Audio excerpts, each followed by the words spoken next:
Hi guys, it's me, Professor D, and welcome back to my YouTube channel. On this video, we're doing another Kahoot, and we're going to be covering I can't speak. We're going to be covering various pediatric disorders. Before we get started, as always, I'm going to ask you to please support me and support this channel by liking this video. You're going to love it. Go ahead and give it a thumbs up now so you don't forget. Subscribe to my channel if you have done so already. And be sure to check out my website, nexusnursinginstitute.com. There's so many resources available there. You can sign up for Next Generation NCLEX Review. You can sign up for a consultation session. You can sign up for a private tutoring session from me. If you're currently in a nursing program and you are not doing too hot, you really need to pass your next test, check out the audio lessons I have available. Very soon, I have a NCLEX Nexus Nursing Test Bank coming out. It's going to be rolling out in the next couple of weeks. Watch out for that. So many resources available. My website, nexusnursinginstitute.com. Almost daily, you can find me covering a variety of nursing topics across my social media platforms, TikTok, Instagram, Facebook. Right here on YouTube, my handle is the same everywhere, Nexus Nursing. Now, without any further ado, guys, let's get started. Pediatric disorders. First question.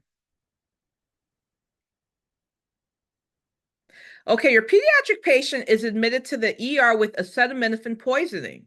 What antidote do you expect to be ordered? Would it be protamine sulfate? Would it be vitamin K? Would it be calcium chloride? Or would it be you guys know I cannot pronounce acetylcysteine? Which do you expect to be ordered for the patient that comes in with acetaminophen toxicity?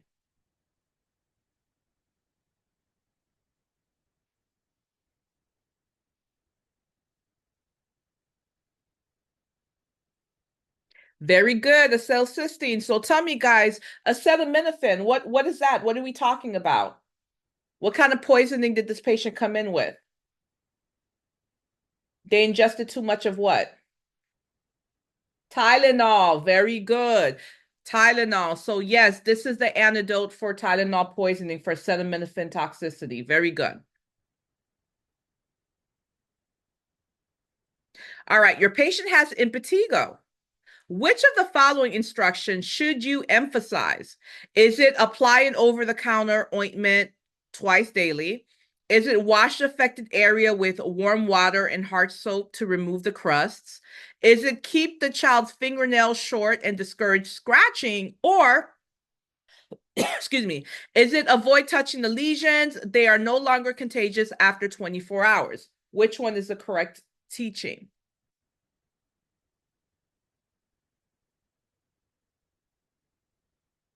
The correct answer, you want to keep the child's fingernails short and discourage scratching. Why? We want to avoid a secondary infection. That patient scratching themselves, it's going to decrease the patient's skin integrity. They can have a cut, perfect medium environment for bacteria and pathogens to go in. And the next thing you know, patient has a secondary infection. We want to avoid that. Now, let's look at the wrong answer choices. Apply an over-the-counter ointment twice a day. Listen, guys, impetigo, if you saw the picture of that yellow or honey-colored crust around the mouth, usually when it's impetigo, that's how it'll be described, a yellow or honey-colored crust. When you see that, you need to be thinking of impetigo. But anyway, this is a bacterial infection, so you expect an antibiotic ointment to be ordered, not over the counter. It's going to be prescription because it's going to be an antibiotic, right? So it's not going to be over the counter. That's wrong. The next option says wash affected area with warm water and what kind of soap? Harsh. Do we do anything harshly to a patient? Absolutely not.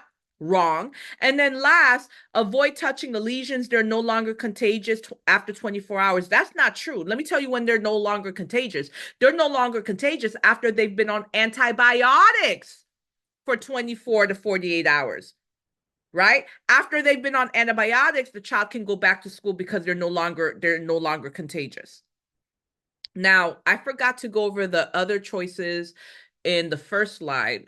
And the other choices, you guys do need to know that for NCLEX. Okay, if you're taking PEDS, you're probably going to see it on the test anyway. So I'm trying to remember what the other options were. One of the options was protamine sulfate. Protamine sulfate, that is an antidote for heparin. You need to know that.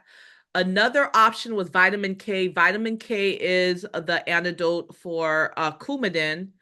And what was the third option I had on there was calcium chloride. Calcium chloride is an antidote for magnesium sulfate. So you guys do need to know those other antidotes as well, okay?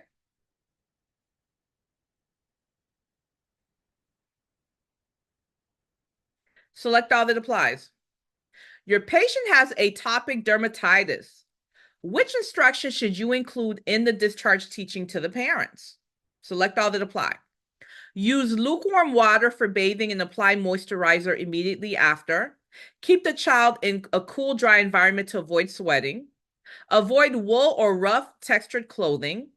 Apply topical corticosteroids daily, even if there's no flare up.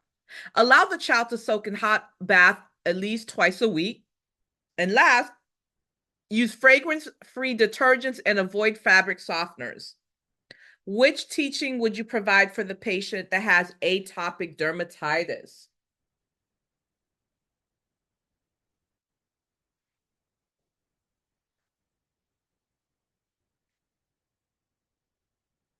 For the person that said they can't hear anything, you have to be in the wait, actually, you're on the live. You should be able to hear me. Never mind.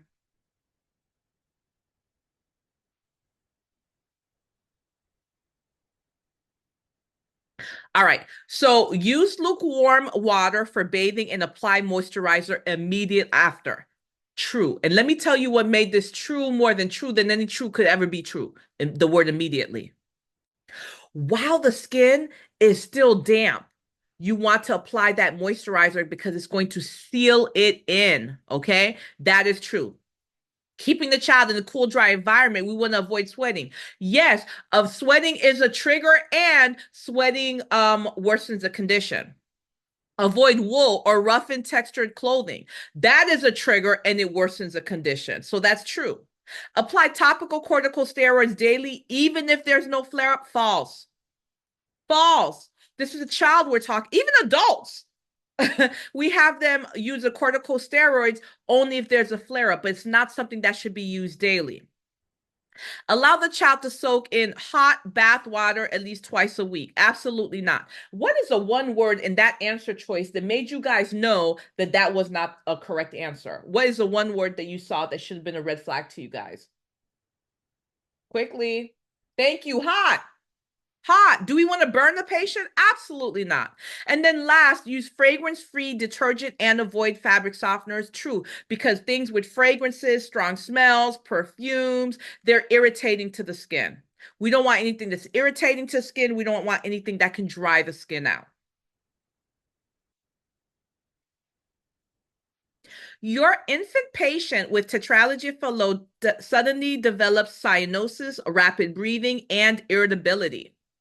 What's going to be your first nursing action? Are you going to administer oxygen via face mask? Are you going to place the patient in the knee chest position? Are you going to call the healthcare provider, or are you going to prepare the infant for emergency surgery? And I know some people say tetralogy of Fallot. I can't speak. Y'all know that. Leave me alone. What are you going to do? What's your first nursing action? Very good. Place the patient in knee chest position. Now, I see 39 of you guys chose administer oxygen. Let me tell you something. These test writers will kill you with give oxygen. They will give that to you as a choice every single day of the week because they know how oxygen has been drilled into your brain. But guys, you're only going to give oxygen first when it makes sense. Do not choose give oxygen just because it's there. You don't even understand why you're doing that. I want you to think about it. This patient, tetralogy of Fallot or tetralogy of Fallot, this is a condition where um, poorly oxygenated blood is being pushed out to the body, right? So these tissues are not getting enough oxygen that's in the blood. When the patient suddenly develops cyanosis, rapid breathing, irritability, this is what's known as a TET spell. They're having acute cyanotic episode. The first thing that you're going to want to do when you put them in that knee chest position, it pushes more oxygen to the tissues. Okay? So increases that pressure, more oxygen to the tissues. You're going to do that first. After that, by all means, go ahead and administer oxygen via face mask. But you got to remember, guys, they have the oxygen. That oxygen is not going where it needs to go. Do you understand what's happening here? So I'm not saying don't give them oxygen. I'm just saying if you can only do one thing for your patient, why not put them in the knee chest position?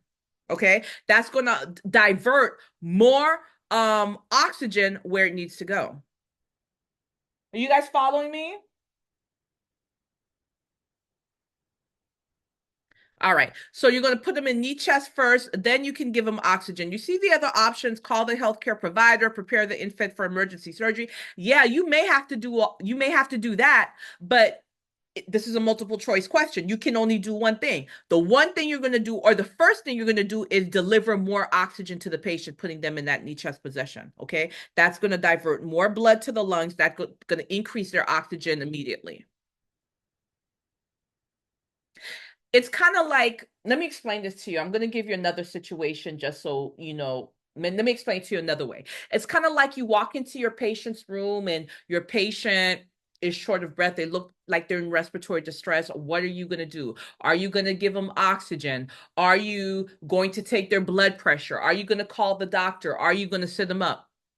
Sit them up. Sit them up. The minute you sit that patient up, guess what? Their lungs are going to be able to expand better. So the oxygen that they were trying to get in their body will go where it needs to go. After you sit them up, give them oxygen. Do you see what I'm saying? Don't just choose oxygen because it's there. It has to make sense. That is the least invasive and most effective measure. Thank you, Chanel Wilson. Thank you. Chanel Wilson said, remember to like the live, everyone. Thank you. Please double tap that screen for me. Appreciate it. Select all that applies. Which of the following discharge instructions would you include for a pediatric patient with congestive heart failure? Here are your options. Weigh the child daily at the same time each day. Restrict the child's fluid intake to prevent fluid overload. Watch for signs of increased sweating, particularly on the head. Call the healthcare provider if the patient has difficulty breathing or tires easily. Offer small, frequent feedings to avoid overexertion during feeding.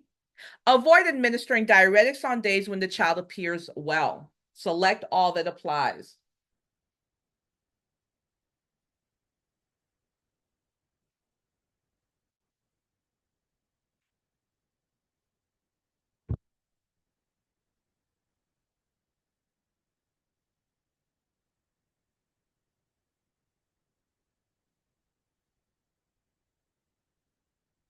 What are you going to teach?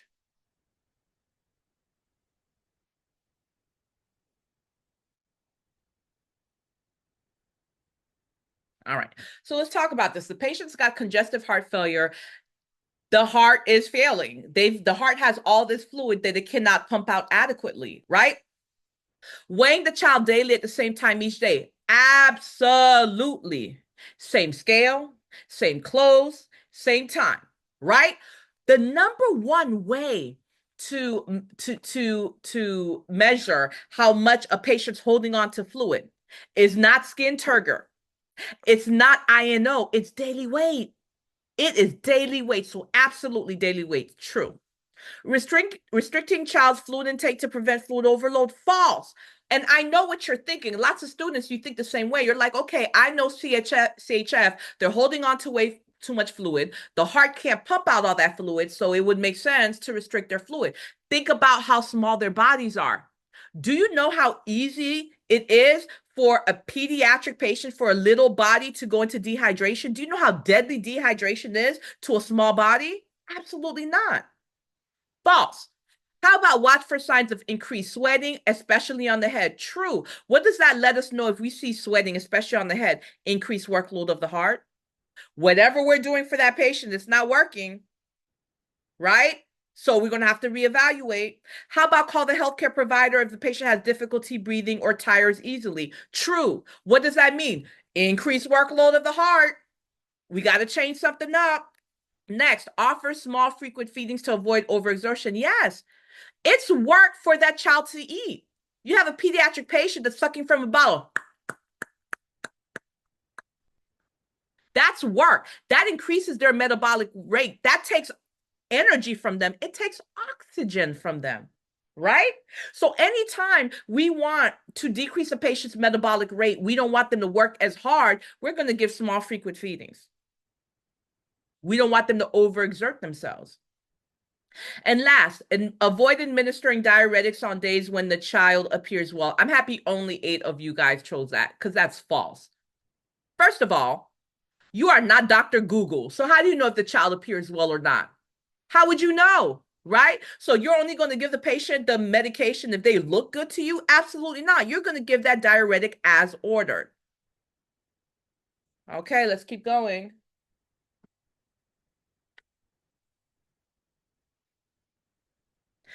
Your patient is diagnosed with pyloric stenosis. Which of the following findings would you expect to see during the assessment? Here are your options. Frequent loose watery stools, projectile vomiting after feedings, abdominal distension with visible peristaltic waves, or bilious green vomiting after every feeding. What do you guys think?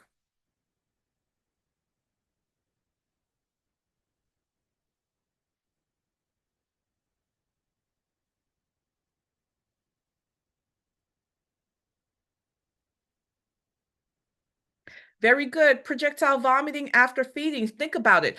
Pyloric stenosis, this is obstruction of the pyloric sphincter. So the food that's supposed to go from the stomach to the small intestine isn't getting to the small intestine because of that narrowing. So the patient's eating and the food has to go somewhere, so it backs up, it backs up, it backs up, and it backs up until that patient's vomiting. I'm talking, when I say vomiting, projectile vomiting, that vomiting is flying across the room. That's how much pressure that vomit's flying with, right? Projectile vomiting after feedings. Select all that apply. Which of the following discharge instructions should be included in the teaching plan for a pediatric patient with GERD? Gastroesophageal reflux disease. Select all that apply. Here are your options. Position your patient upright for 20-30 minutes after feeding. Add rice cereal to formula or breast milk if recommended by the healthcare provider. Place the baby in a prone position for sleep to reduce reflux. Avoid overfeeding. Feed your baby small, frequent meals.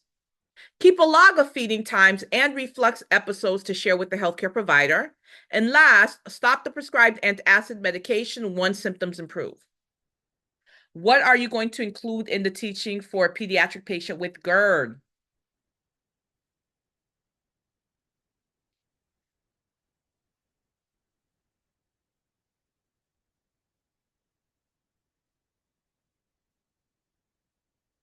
Wow, you guys almost have made 16,000 likes. I don't think I've been on here for 30 minutes yet. Thank you.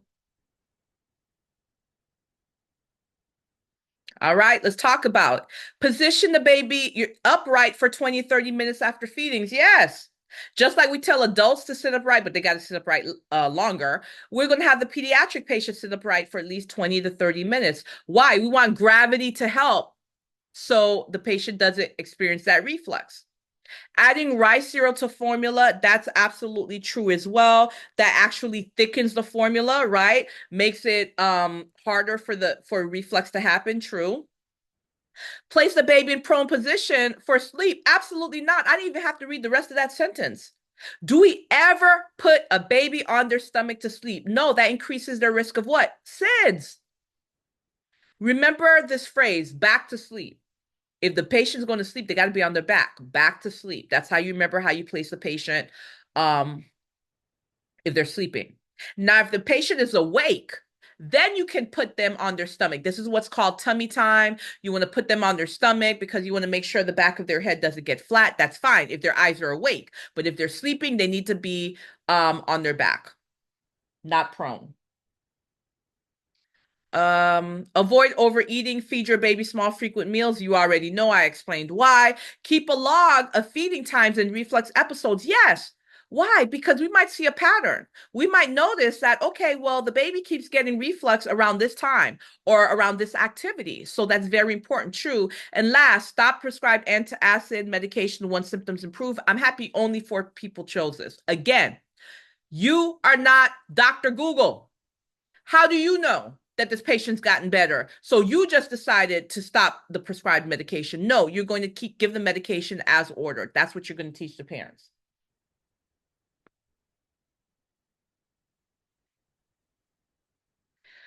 Your patient's diagnosed with nephrotic syndrome. Which of the following assessment findings is most consistent with this condition?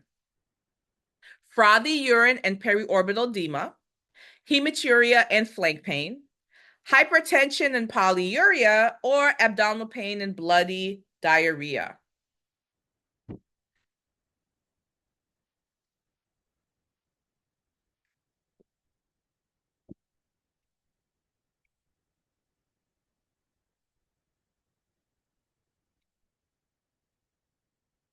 Very good.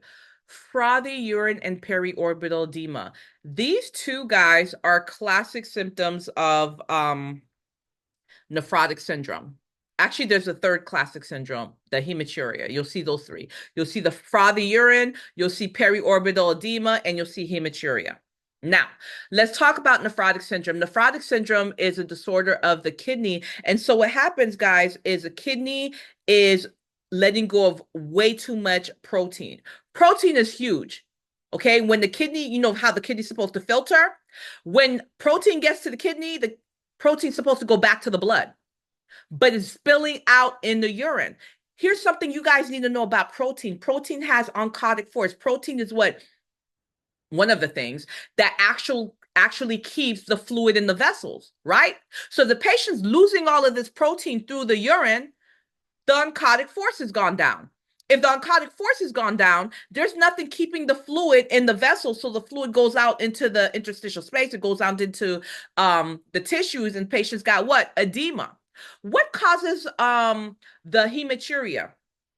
The RBCs, those are big as well. RBCs, once it gets to the kidney, it's supposed to go back to the blood. But if something's wrong with the kidneys, there's dysfunction, it's released in the urine. You're not supposed to see it in the urine. And so we see hematuria. They'll give the blood in the urine will give the urine that pink color or even tea color, right?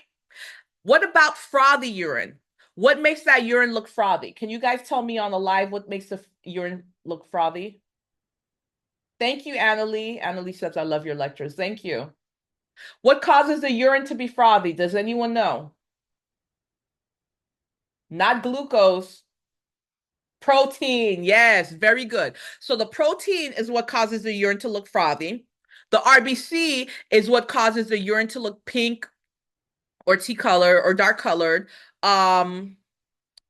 And the loss of protein is what causes that edema that we see, especially periorbital edema, okay? Select all that applies. You're a patient diagnosed with acute poststreptococcal glomerulonephritis. I can say that, but I can't say other things. Which discharge instructions would you include? Select all that applies. So your patient has APSGN. What are you going to teach? Monitor the child's blood pressure daily. Encourage a diet low in sodium and fluid if recommended by the healthcare provider. Report signs of decreased urine output or swelling to the healthcare provider. Limit the child's physical activity until approved by the healthcare provider. Administer antibiotics at home as prescribed to treat the infection. Check your child's urine for blood or tea-colored appearance.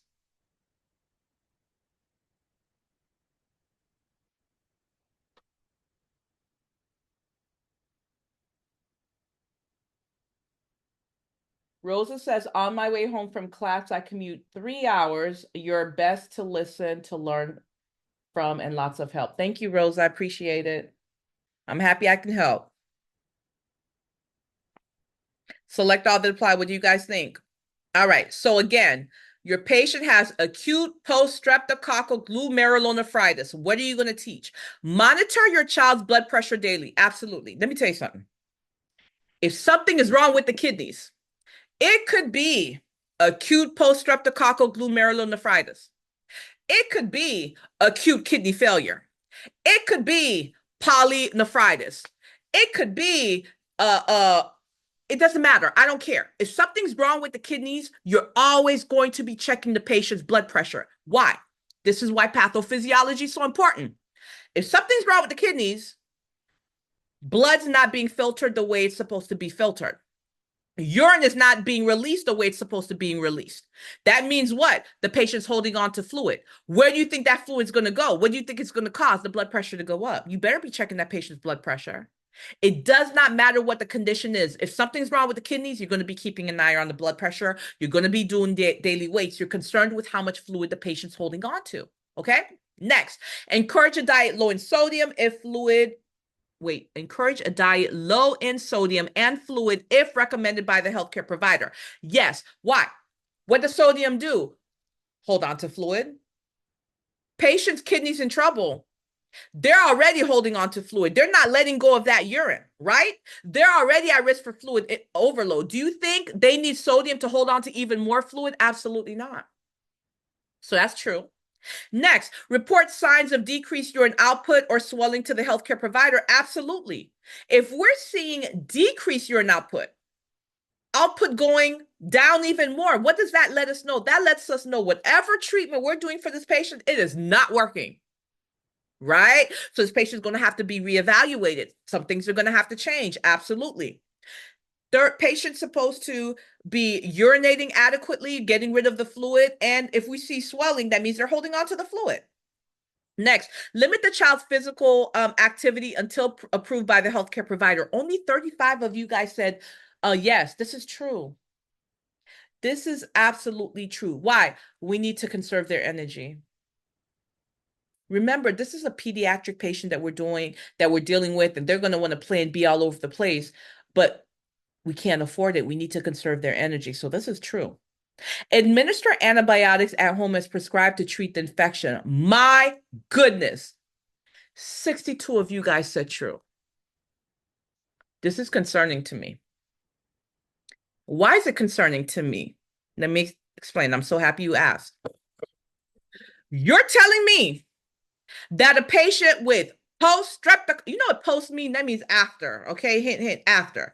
Poststreptococcal glomerulonephritis, you're telling me that we should give them antibiotics at home? Guess what? Why do they have the poststreptococcal glomerulonephritis? Because they didn't get the antibiotics when they were supposed to. That's why they have it. Do you understand what's happening here? Let me tell you guys something. This, guys, is an inflammatory disorder of the kidneys. And it can happen from strep throat. It can happen from scarlet fever. It can happen from impetigo. So it happens when the patient has one of those bacterial infections. They're supposed to get antibiotics, right? But you know, some parents, they're cheap. They don't want to go to the healthcare provider because they don't want to pay that $25 or $50 copay. So they look at their kid, they're like, oh, you'll get better. And that kid doesn't get the antibiotics that they're supposed to. Well, guess what happens? That child develops immune complexes that lodge themselves into the kidney, and boom, you got APSGN. So you telling me to administer antibiotics at home? Too late. You should have done that when the patient had the infection. You should have done that when the patient had scarlet fever or impetigo or strep throat. Now you want to give the antibiotics? Too late. If that child has APSGN, it's not an infection. It's not a bacterial infection that the patient had. This APSGN, this is a complication of the bacterial infection that patient had. Are you picking up what I'm putting down, guys? All right. Don't play. Too late. Anyway, last, check your child's urine for blood or tea-colored appearance. Yes, because we're never supposed to have RBCs in the urine. But if we have RBCs in the urine, we know the kidney's still in trouble. That needs to be reported. You guys good? All right. One more question. Type in your answer. Which disorder causes a whooping cough? Type in your answer, guys. Which disorder causes a whooping cough? I scared you. I'm sorry. But guess what? You guys will never forget this. I promise you'll never forget this disorder.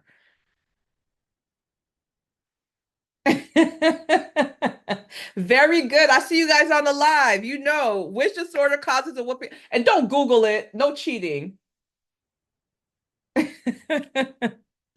Which disorder causes a whooping cough? I'll give you guys a hint. This is an acute respiratory tract infection. We normally see it in pediatric patients that are younger than 4 years old. This is very, very, very contagious and very, very, very deadly to infants. Okay, and we usually see this again in pediatric patients less than 4 years old that have not been vaccinated. Okay.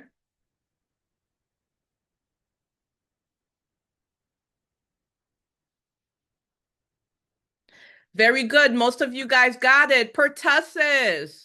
Very, very good. How are you guys on the live? You still with me? All right. Okay, let's see how you guys did.